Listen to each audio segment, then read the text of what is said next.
Imagine this. A colleague corners you by the coffee machine, their eyes wide with fake panic. "I am so sorry to do this," they whisper, "but the CEO needs the revised projections by 9 a.m. tomorrow. The file's corrupted, and you're the only one who can fix it. It's my neck on the line. You have to help me."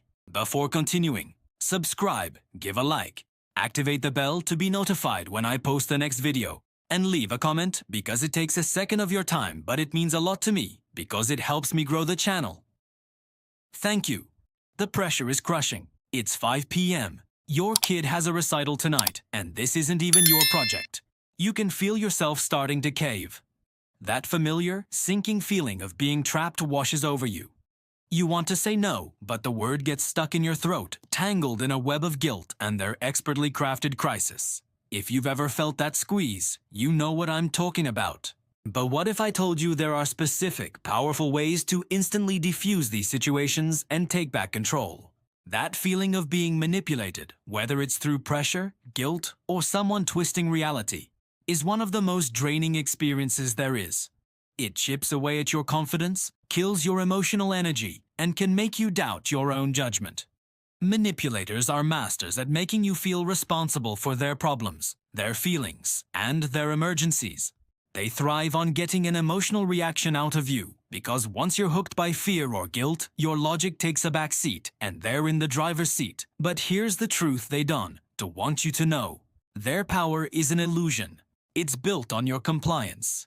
And today, we're going to shatter that illusion. My name is Dr. Evelyn Reed.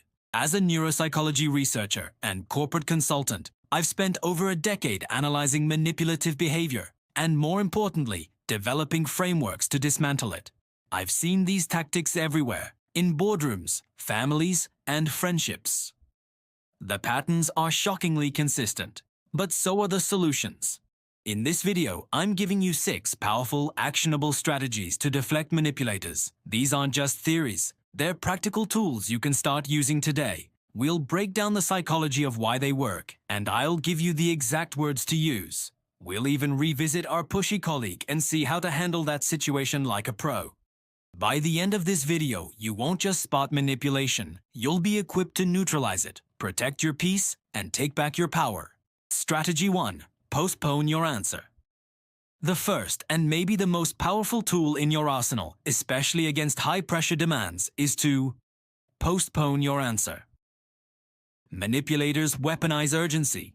They invent crises and fake deadlines to force you into a quick, emotional decision before you've had a chance to think. They know that if you have time to check your schedule or weigh your priorities, you're much more likely to say no. Their whole game depends on rushing you. When you postpone your answer, you're not just delaying, you're dismantling their main weapon. You're refusing to play by their rules. The psychology here is simple, but deep. By refusing to give an instant answer, you're non-verbally communicating a few things. First, you're in control of your time. Second, their manufactured crisis isn't your emergency. And third, you're creating space for rational thought, which is the enemy of emotional manipulation. This simple act of buying time shifts the power dynamic instantly. The pressure boomerangs right back to them. Let's go back to our opening scene. Your colleague just dumped an unreasonable request on you. The old you might have stammered, apologized, and caved, sacrificing your personal life for their bad planning. But the new you does something different. You take a calm breath. You make direct eye contact, but your face is neutral, not stressed. You let their urgent words hang in the air for a beat. Then, in a steady voice, you say, "I understand you're in a tough spot. I'll need to check my commitments and see what's possible. I'll think about it and get back to you." See what that does? It's not a yes. It's not a no. It gives them no emotional reaction to hook into. It's just a statement of fact. You'll consider it on your terms and your timeline. Now, a good manipulator will push back. "But I need an answer now. The CEO is waiting." This is the key moment. Don't fall for it. You calmly hold your ground. Stand tall, keep your posture relaxed, and maybe even offer a slight disarming smile. Then just repeat your position. Like I said, I need to review my priorities. The urgency on your end doesn't automatically create an emergency on mine. I'll let you know. Or even more powerfully, you'll have to wait. I'll get back to you when I can. This reframes it as their problem to manage, not yours to solve. Simple, effective phrases include, "I'll have to think about that." "Let me check my calendar and get back to you." "I'm not making a decision on this right now." "I'll consider it and let you know." The biggest trap here is feeling guilty for making them wait. They're counting on that guilt. Remind yourself, a reasonable person respects that you have other commitments. A manipulator pushes. By postponing, you're not just delaying, you're testing them. A reasonable person will accept your boundary. A manipulator will show their true colors by pushing against it. Strategy 2. Question their motivations. Strategy number 2 is to turn their subtle games into a direct conversation. By questioning their motivations. Manipulators love to hide in the shadows of vague language and unspoken assumptions. They use guilt trips and loaded statements so they can control you without being held accountable for what they're actually doing. When you shine a light on their tactics by asking direct questions, you force them out of the shadows. They either have to admit what they're really doing, which they hate, or back down. This strategy is all about forcing accountability.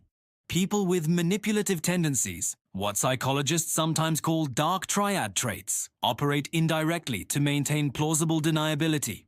When you ask, "What do you mean by that?" or "What are you hoping to achieve with that comment?" you break their script. You're demanding clarity, and they hate clarity. Let's try another scenario.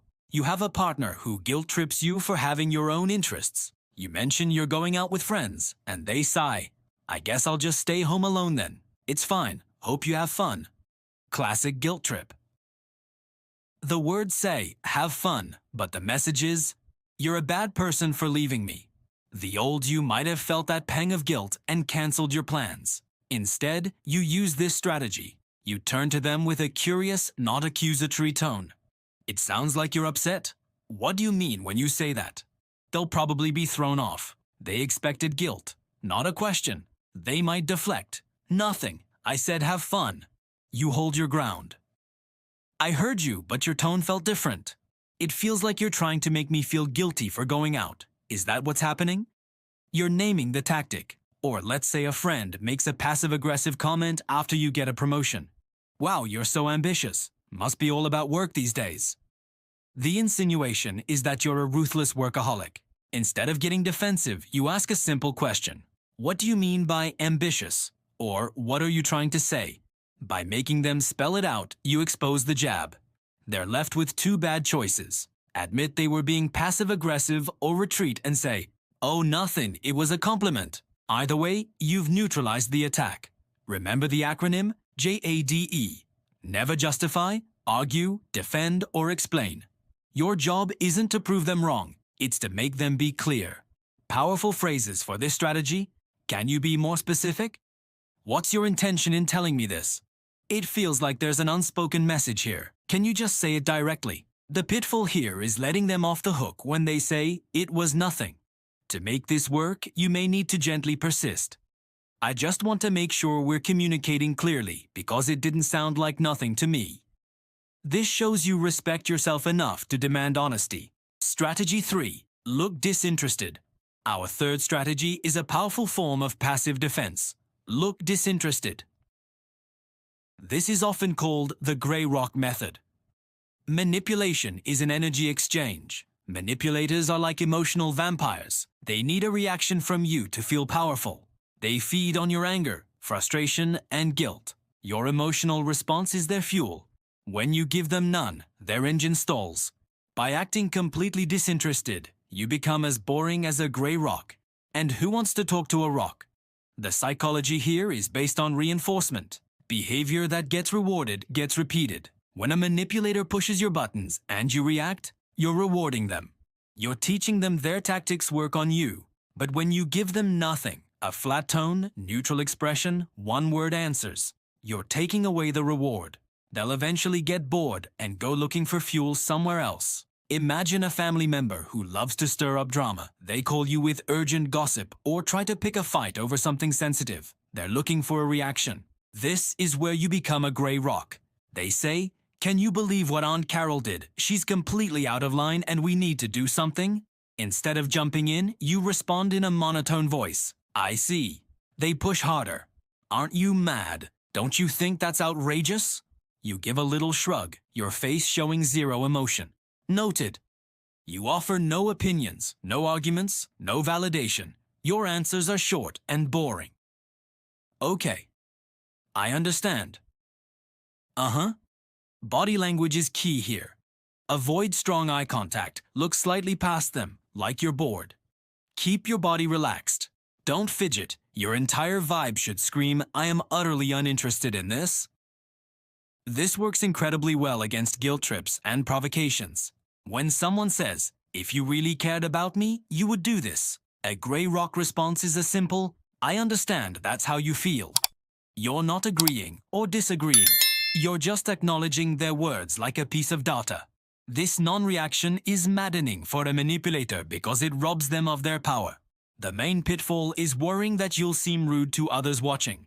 This is a real concern. This strategy is best for one-on-one situations or with people whose opinion matters less than your peace of mind. You aren't being rude. You're refusing to be entertainment for someone else's drama.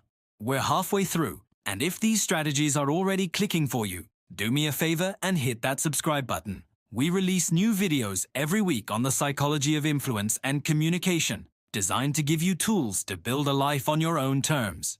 And I have a question for you. Which of these tactics have you experienced the most? The high-pressure urgency? The guilt-tripping? Let me know in the comments below.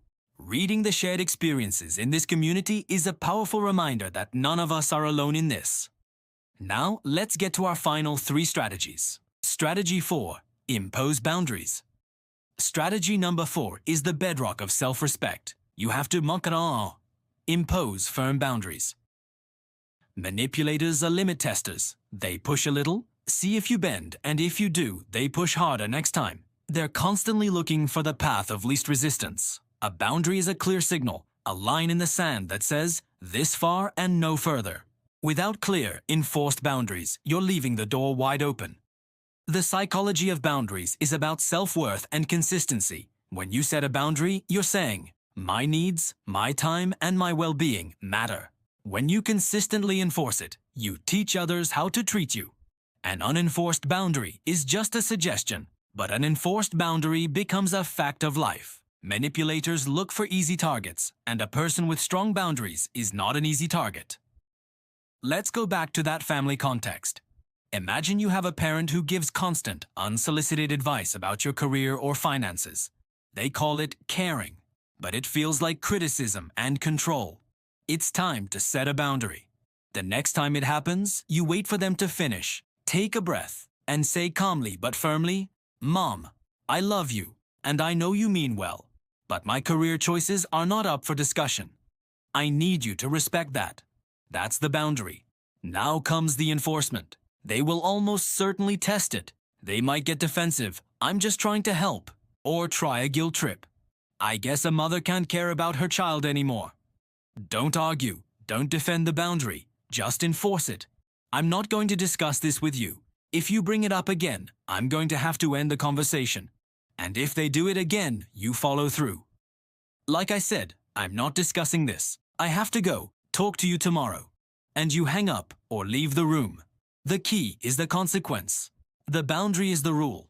The consequence is what makes it real. A calm, firm no is one of the most powerful phrases there is. You don't need to shout it. In fact, it's more powerful when delivered with a calm smile, showing you're not reacting emotionally. You're just stating a fact. Powerful boundary phrases. No. That's a complete sentence. I'm not available for that. I'm not willing to discuss this topic. Please don't speak to me in that tone. The biggest pitfall is something called the extinction burst. When you first start enforcing a boundary, the bad behavior often gets worse before it gets better. They'll ramp up the pressure in a desperate attempt to get you to back down. This is the final test. If you can hold firm through that storm, they will learn the old tactics don't work anymore. Consistency is everything. Strategy 5. Maintain self-respect. Don't apologize for their blame. Our 5th strategy is an internal shift with powerful external results. Maintain self-respect by refusing to apologize for blame that is not yours. Blame shifting is a manipulator's favorite game. They rarely take responsibility for their own actions or feelings. Instead, they project them onto you. You made me angry. This is your fault. They hand you the blame for their emotional state, and if you take it, you give them control. Apologizing when you've done nothing wrong is an act of submission. It validates their twisted reality and eats away at your self-respect. Refusing to accept undue blame is a profound act of personal power. The psychology here is about emotional separation. Healthy people know they are responsible for their own feelings. Manipulators want to blur those lines, making you feel responsible for their stability. By calmly refusing to accept blame for their emotions, you're redrawing that healthy line. You're saying, your feelings are yours, my feelings are mine. Imagine you set a boundary and a friend gets angry. I can't believe you're being so selfish. You've really hurt me, they say. The old you might have rushed to apologize. I'm so sorry, I didn't mean to hurt you. Let's just forget it.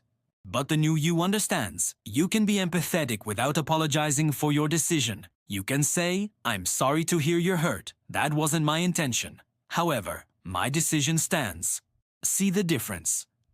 You're acknowledging their feeling, I'm sorry you feel hurt, without accepting the blame. You show empathy for their experience, but you don't take ownership of it. Another example, a boss makes a mistake. In a meeting, they say, well, communication on this project was unclear from the start, trying to shift blame to the team.